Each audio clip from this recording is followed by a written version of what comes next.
Hello guys. आज जैसा कि आपके लिए मैं लेकर आया हूँ हमारा देश भारत अपने channel geography by Pawan sir में। ठीक है, अपनी सुचारू रूप से क्लासेस चल रही है एनसीईआरटी ज्योग्राफी की। आज 7वां चैप्टर है हमारा देश भारत। ठीक है, आज का जो टॉपिक है सबसे इम्पोर्टेंट टॉपिक है और आज का टॉपिक इंटरेस्टिंग भी टॉपिक है। अपने किसी भी कंपटीशन में सबसे ज़्यादा एग्जामों में आने वाला भारत की सेंटर की कोई भी वैकेंसी होती है उसमें ये भारत के बारे में आता है, इसलिए ये बेसिक नॉलेज दी गई है और ये सबसे ज़्यादा इम्पोर्टेंट है। तो आज समय वेस्ट करे बिना अपन आज का टॉपिक स्टार्ट करते हैं। हमारा देश भारत।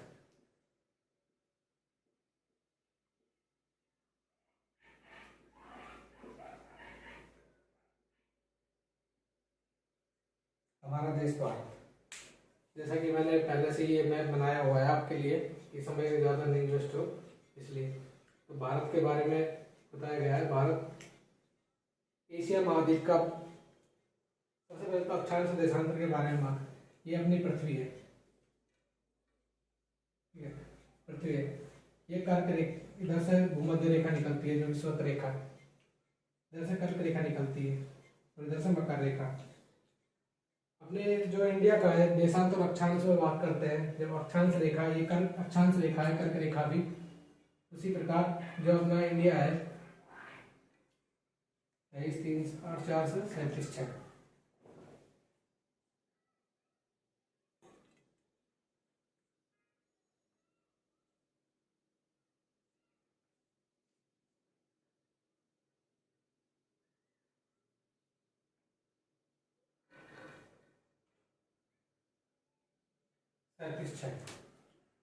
तो अपने इंडिया है लगभग इधर आता है।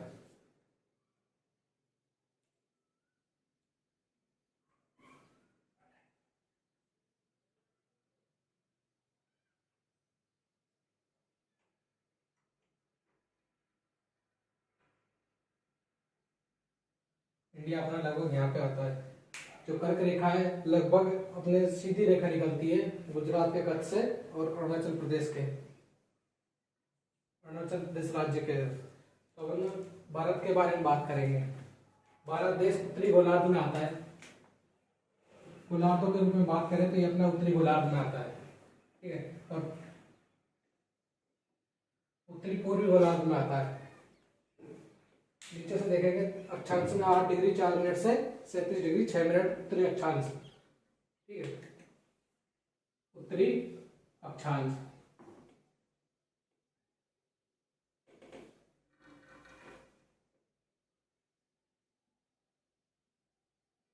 उत्तरी अक्षांश, जैसा कि ये इंडिया का मैप है। इंडिया के मैप में सबसे ऊपर अपने जम्मू कश्मीर से लेकर कन्याकुमारी तक जो उत्तरतम बिंदु है वो अपने जम्मू कश्मीर। ठीक है, और नीचे कन्याकुमारी तक। जम्मू कश्मीर से कन्याकुमारी तक इसकी जो लेंथ है वो 3214 है। वैसे अपनी एनसीईआरटी में 3200 के लगभग लिखी हुई है। ठीक है, इसकी उत्तर से जम्मू कश्मीर से लेके कन्याकुमारी तक इसकी जो लेंथ है वो 3214 किलोमीटर है। 3214 किलोमीटर अपनी एनसीईआरटी में लिखा हुआ है ये लगभग 3200 किलोमीटर के आसपास। ठीक है, लेकिन जो इसकी वास्तविक है 3214 है। और इसको याद करना भी है 3 2 1 और 4, इस प्रकार अपन इसकी लेंथ भी याद कर सकते हैं। जो उत्तर से दक्षिण तो हो गया जम्मू कश्मीर से कन्याकुमारी तक 3214 किलोमीटर। अब बात करते हैं पूर्व से पश्चिम। पूर्व से पश्चिम जो इसकी लेंथ है गुजरात से अरुणाचल प्रदेश।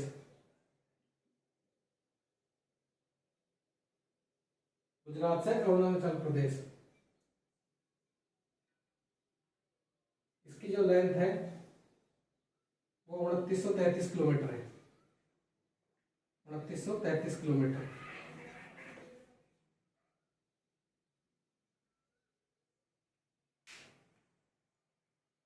उत्तर में जम्मू कश्मीर से लेकर कन्याकुमारी तक जम्मू कश्मीर से लेकर कन्याकुमारी तक 3214 किलोमीटर की लेंथ है। और पूर्व से पश्चिम की जो लेंथ है 2933 किलोमीटर है। अब आप देख भी रहे हो जो इसकी लंबाई तो ऊंचाई है जो उस हिसाब से ज़्यादा है और चौड़ाई है वो कम है, 2933 किलोमीटर। इसके बारे में एनसीईआरटी लिखा हुआ 3200 किलोमीटर उत्तर से दक्षिण, और पूर्व से पश्चिम की जो लेंथ है उसमें लिखा हुआ है 2900 किलोमीटर। वो लगभग में है, जो श्योर है 3214 है और इसकी 2933 किलोमीटर है। उत्तर में जम्मू कश्मीर, नीचे कन्याकुमारी, इधर गुजरात कच्छ का, उधर अरुणाचल प्रदेश। इसका अक्षांश विस्तार है 8 डिग्री 4 मिनट से 37 डिग्री 6 मिनट उत्तरी अक्षांश। देशांतरी विस्तार है इसका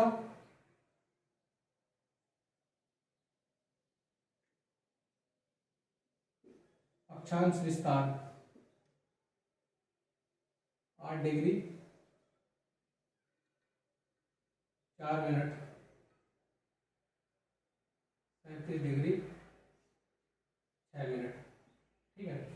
और जो देशांतरी विस्तार है, देशांतरी विस्तार 68 डिग्री 7 मिनट से 57 डिग्री 25 मिनट। ठीक है।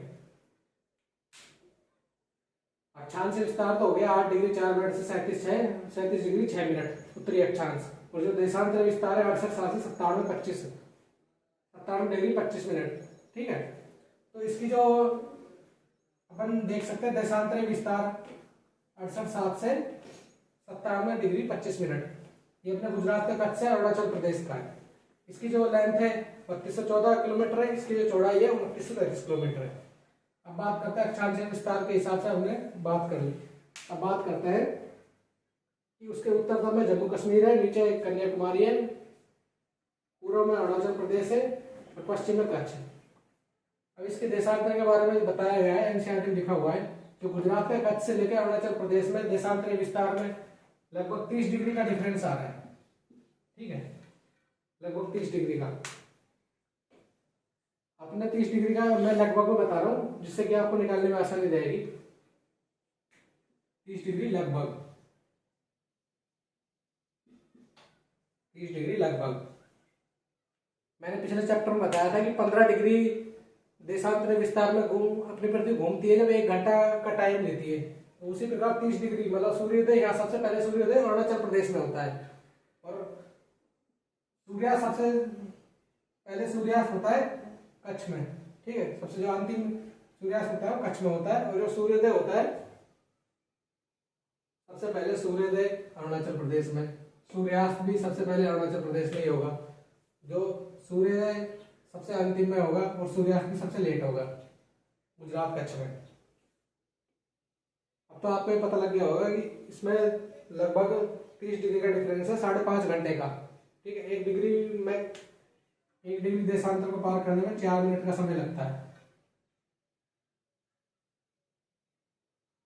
ठीक है, 2 घंटे का अंतर आता है लगभग अरुणाचल प्रदेश और कच्छ के गुजरात से 32 से 33 किलोमीटर में। गुजरात के कच्छ में सूर्योदय सबसे अंतिम समय होता है। ये स्थानीय समय है, जो मैंने बताया है सूर्योदय 2 घंटे पहले होता है, ये स्थानीय समय।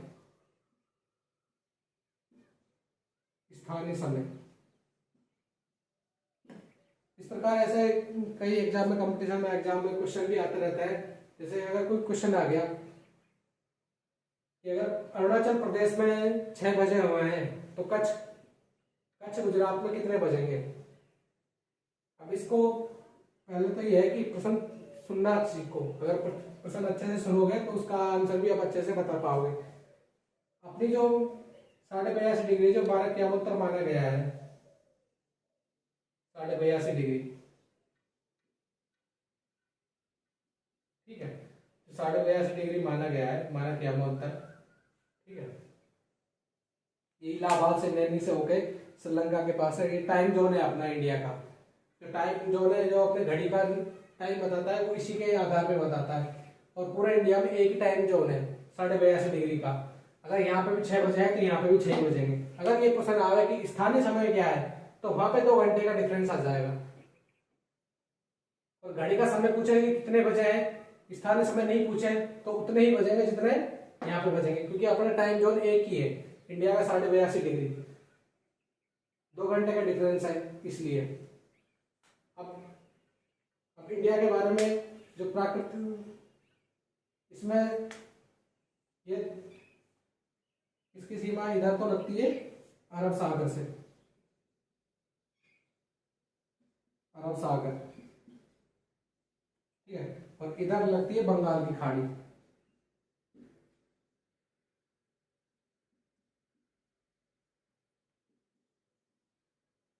इसको अगर आपको याद करना है ना, अरब सागर किस साइड है, बंगाल की खाड़ी किस साइड है, तो इसको इस हिसाब से याद कर लो। ए बी, स्टार्टिंग में ए है तो अरब सागर, और सेकंड नंबर पे आएगा बंगाल की खाड़ी, तो ये बंगाल की खाड़ी। भारत के पूर्व में बंगाल की खाड़ी और पश्चिम में अरब सागर। यहाँ पे अपने लक्षद्वीप भी है, ठीक है, लक्षद्वीप, लक्षद्वीप, इधर लक्षद्वीप है, इधर अंडमान निकोबार है, ठीक है, अंडमान निकोबार।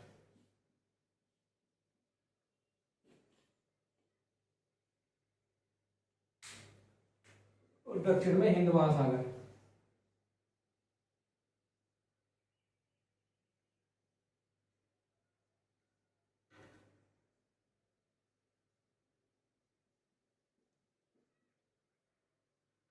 हिंद महासागर, देखो इंडिया की जो अक्षांश विस्तार है 8,437,6, देशांतर विस्तार 8,797,97,25 डिग्री है, ठीक है, 57 डिग्री 25 मिनट है।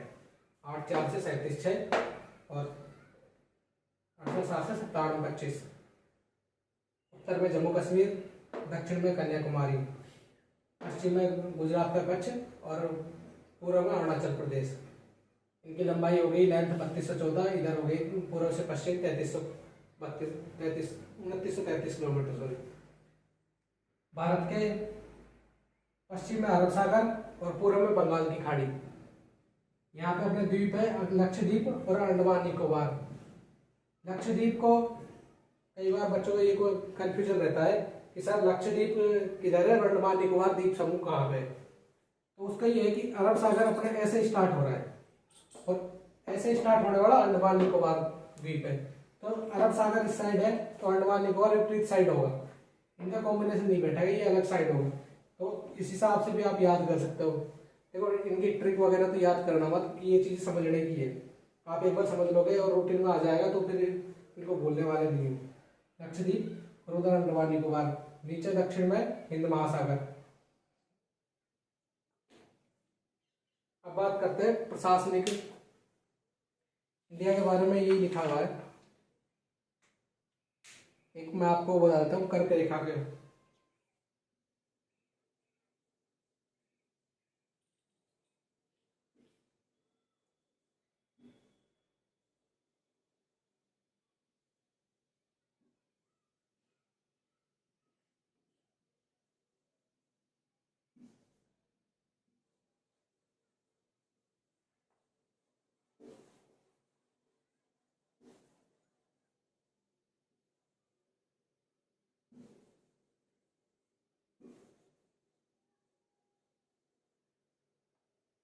कर्क रेखा जो अपने 23.5 डिग्री कर्क रेखा निकलती है, लगभग इंडिया के मध्य से गुजरती है, और लगभग इंडिया से मध्य से गुजरती है वो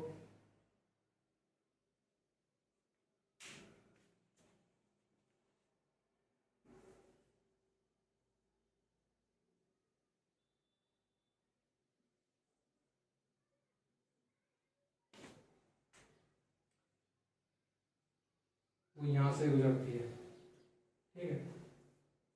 कर्क रेखा भारत के 8 राज्यों से गुजरती है। 8 राज्यों से जो पश्चिम में सबसे पहले गुजरात के कच्छ से गुजरती है और इधर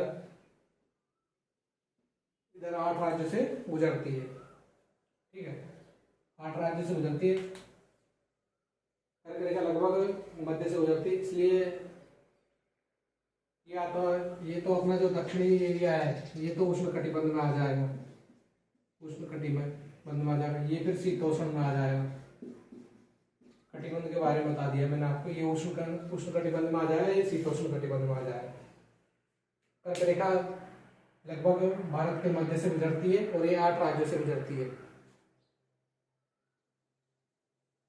गुजरात, राजस्थान, ठीक है, गुजरात, राजस्थान, मध्य प्रदेश, छत्तीसगढ़, झारखंड, त्रिपुरा, मिजोरम, पश्चिम बंगाल, ठीक है, ये 8 राज्यों से गुजरती है। अब बात करते हैं अपने इंडिया के जो प्रशासनिक देश लगते हैं, ठीक है। इधर तो अपने पाकिस्तान लगता है और इधर अफगानिस्तान लगता है। अफगानिस्तान से अपने छोटी सी सीमा लगती है, ठीक है। इधर आपका चीन लगता है, चीन, पाकिस्तान,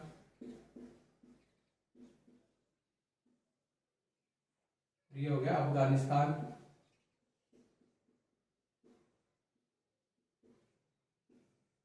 अफगानिस्तान, ये हो गया नेपाल, ये हो गया भूटान,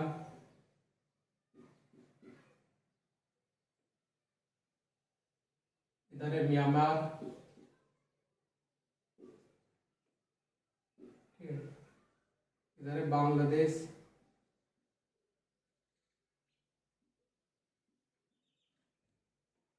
इधर है,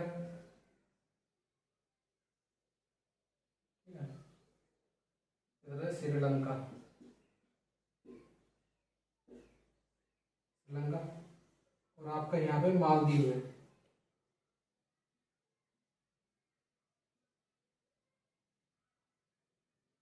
मालदीव भारत के साथ 8 राज्यों की सीमा 8 राज्य है, पड़ोसी जो राज्य 8 राज्य है।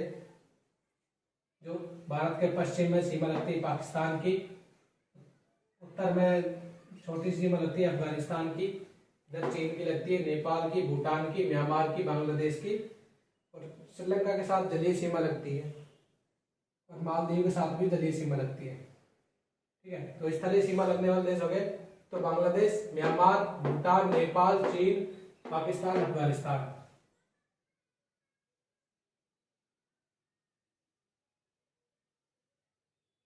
सात देशों की जो सीमा है वो स्थलीय सीमा लगती है, 2 देशों की जलीय सीमा लगती है, श्रीलंका और मालदीव की, ठीक है। ये होगा अपने पड़ोसी देश। सबसे ज्यादा सीमा लगती है पड़ोसी देश में बांग्लादेश की लगती है, उसके बाद चीन की, फिर पाकिस्तान की, पाकिस्तान के बाद अफगानिस्तान, म्यांमार, ठीक है। अफगानिस्तान सबसे कम लगती है, म्यांमार, फिर अफगानिस्तान, ये इंडिया है। इसकी लेंथ बता दी, अक्षांश देशांतरी विस्तार बता दिया, उत्तरी पूर्वी गोलार्ध में स्थित है, पड़ोसी देश 8 देश है, मालदीव और श्रीलंका, इनकी जलीय सीमा लगती है, स्थलीय सीमा 7 देशों से लगती है। इंडिया के पश्चिम में अरब सागर है, पूर्व में बंगाल की खाड़ी है, लक्षद्वीप पूर्व की साइड पर, पश्चिम की साइड है, और अंडमान निकोबार पूर्व की साइड है, इधर ये मालदीव है। अब बात करते हैं जो अपने इंडिया के बारे में विस्तार किया गया है।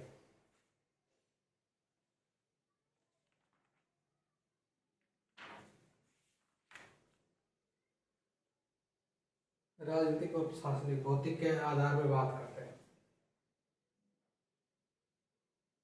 भौतिक के आधार पर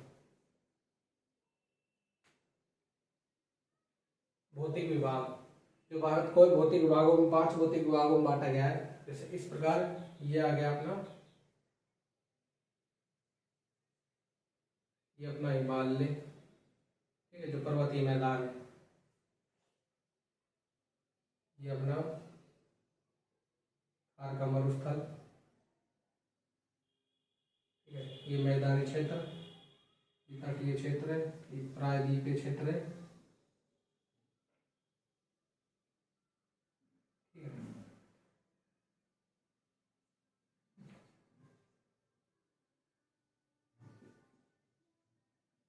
पर्वतीय क्षेत्र, ये मैदानी क्षेत्र,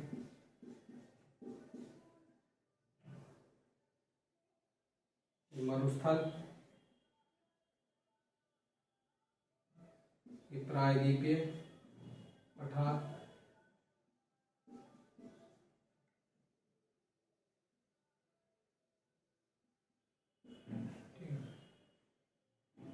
ये हो जाएगा पूर्वी घाट, मतलब भौतिक भाग में तटीय सीमा है।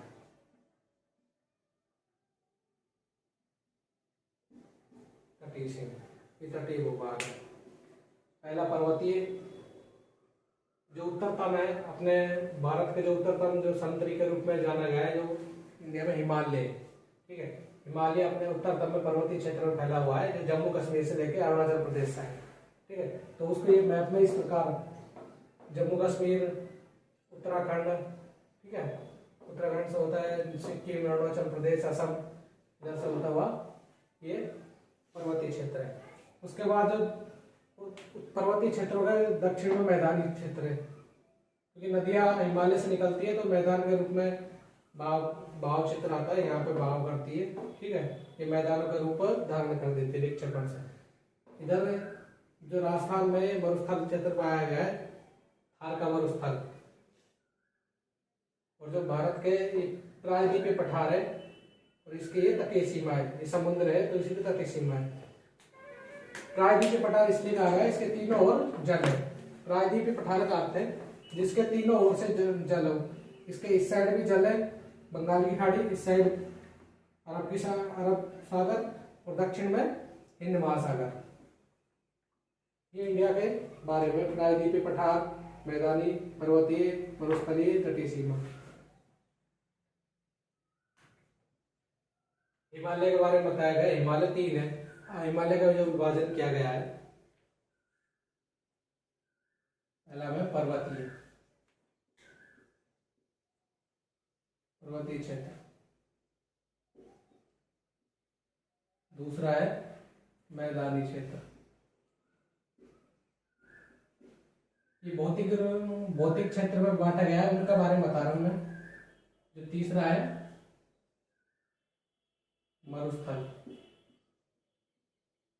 मरुस्थलीय क्षेत्र,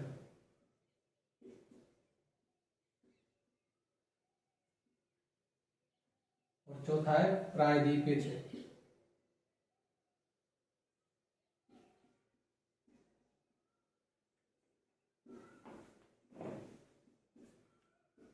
पांचवा है तटीय।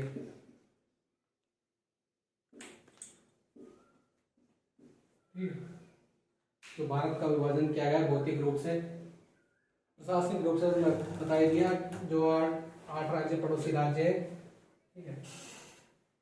भौतिक विभागों के रूप में पर्वतीय क्षेत्र में बांटा गया, मैदानी क्षेत्र में बांटा गया, मरुस्थल क्षेत्र में बांटा गया, प्रायद्वीपीय क्षेत्र में बांटा गया और तटीय क्षेत्र में बांटा गया, ठीक है। ये 4 प्रकार में विभाजन किया गया। पर्वतीय क्षेत्र के बारे में अपन अच्छे से पढ़ेंगे, कई एक पॉइंटों के बारे में अपन पढ़ेंगे। पर्वतीय क्षेत्र आपको बताया कि ये जो पर्वत है अपने इंडिया के लिए सबसे लाभदायक क्षेत्र है। एक तो ये संतरी के रूप में कार्य करता है, अपने एनसीईआरटी में लिखा हुआ है। जैसे जो विदेशों से अपनी जो रक्षा करता है, हिमालय पर्वतों के रूप में एक सीमा के रूप में विभाजन करता है। यहाँ पे पर्वत एक सीमा के संतरी के रूप में कार्य करता है, सैनिक के रूप में, ठीक है। इसके जो दक्षिण में आता है मैदानी क्षेत्र आता है। पर्वतीय क्षेत्र को 3 भागों में बांटा गया है। एक तो वृत्त क्षेत्र,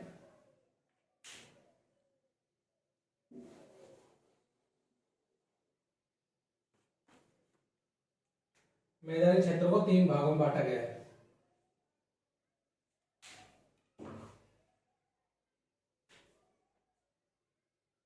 तो पहला है वृत्त क्षेत्र, वृत्त पर्वत। दूसरा है मध्य पर्वत,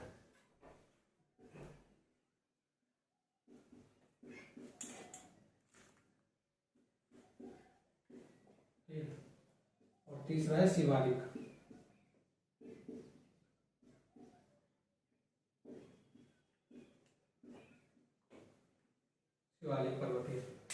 पर्वत का जो विभाजन किया गया है वो वृत्त पर्वत, मध्य पर्वत और शिवालिक पर्वत। जो सबसे ऊंचा पर्वत है, जो सबसे ऊंचा जिसकी ऊंचाई है वो वृत्त पर्वत के रूप में आता है। जम्मू कश्मीर से इधर ओके, ये पर्वत के जो उधर की साइड है, ऊपर की साइड है, वो वृहद पर्वत है।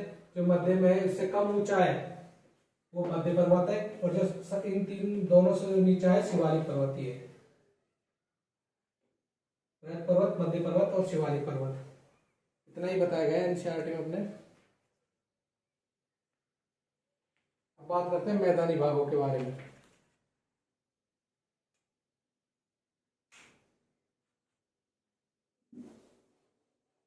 मैं एक दूसरी क्लास के रूप में आपके ले लूंगा, जिसमें अपने सभी राज्यों के बारे में अपन अच्छे से विस्तृत जानकारी लेंगे और पड़ोसी देशों के बारे में भी। ठीक है, एक चैप्टर के रूप में, और फिर मैं अलग से क्लास लूंगा जिसमें सिर्फ पड़ोसी देशों के बारे में और अपने राज्यों के बारे में विस्तार से बताऊंगा।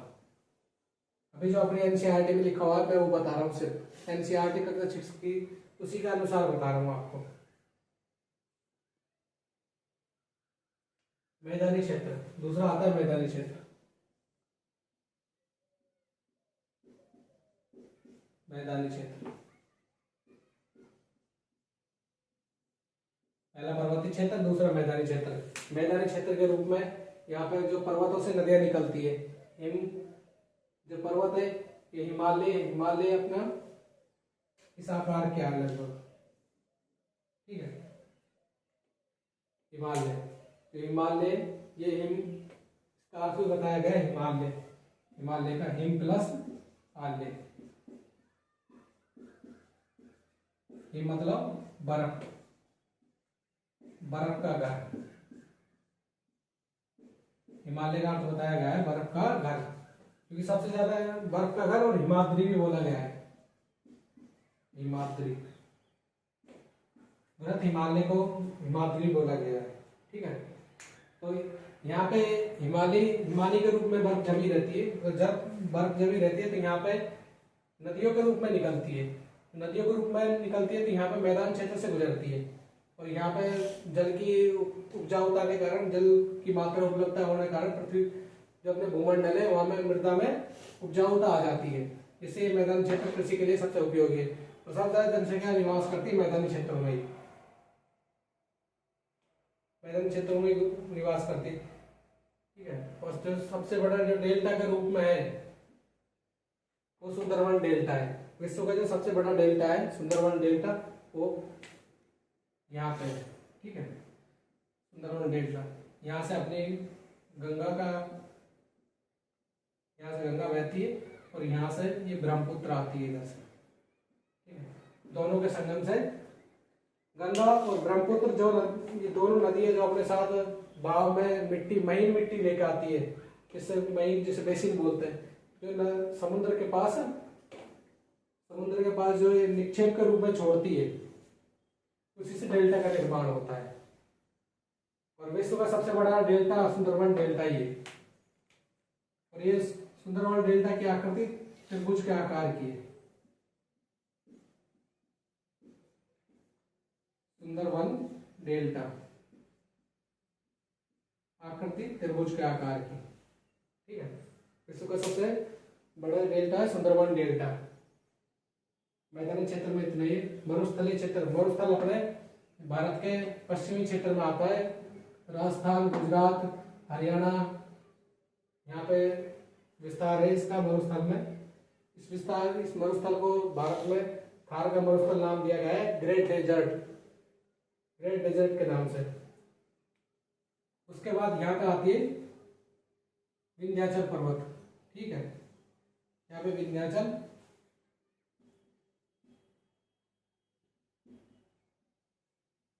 पर्वत। ठीक है, विंध्याचल पर्वत ये प्रायद्वीपीय क्षेत्र है, और इसके जो ये जो है ये तटीय क्षेत्र, तटीय सीमा। ठीक है, इनको बोलते हैं एक तो पश्चिमी घाट,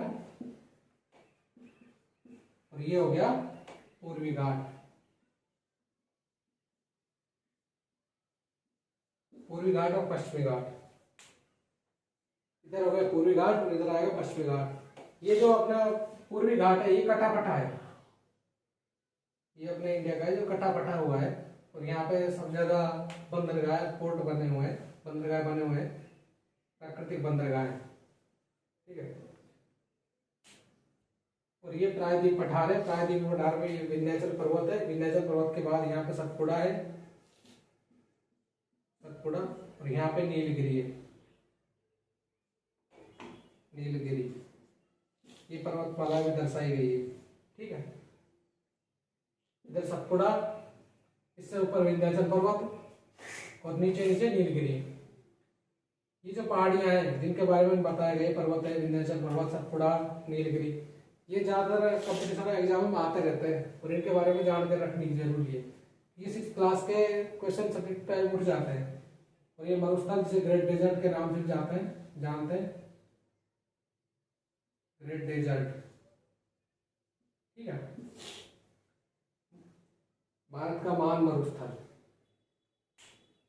प्रायद्वीपीय क्षेत्र, ये तीनों ओर से जल से घिरा हुआ है। प्रायद्वीपीय क्षेत्र ये पठार के रूप में है। जो इसकी ऊंचाई है तटीय सीमा से, इनकी ऊंचाई ज्यादा है, ठीक है। पठार के बारे में मैंने कल भी बताया था कि पर्वत तो इस प्रकार के होते हैं जिसका व्यास नीचे की ओर व्यास ज्यादा होता है और इधर सुकड़े होते हैं, ठीक है। और जो इनसे कम हाइट के होते हैं और ये इस प्रकार होते हैं, ठीक है, इस प्रकार के होते हैं। इनकी जो हाइट है एक समतल मैदान के रूप में रहता है। तो यहाँ पे ये ऊंचाई है, ऊंचाई है यहाँ पे, इसलिए प्रायद्वीपीय पठार है। प्रायद्वीपीय पठार में नदियों का भी है, ओडिशा महानदी, ठीक है, इनके बारे में बताया गया है। और मैं वैसे भी अगली जो वीडियो लेकर आऊँगा उसमें इंडिया के जो पर्वतीय क्षेत्र है और उनके बारे में अच्छे से बता दूंगा, प्रशासनिक देशों के बारे में बता दूंगा, ठीक है। आपके एनसीईआरटी में इतना ही लिखा हुआ है।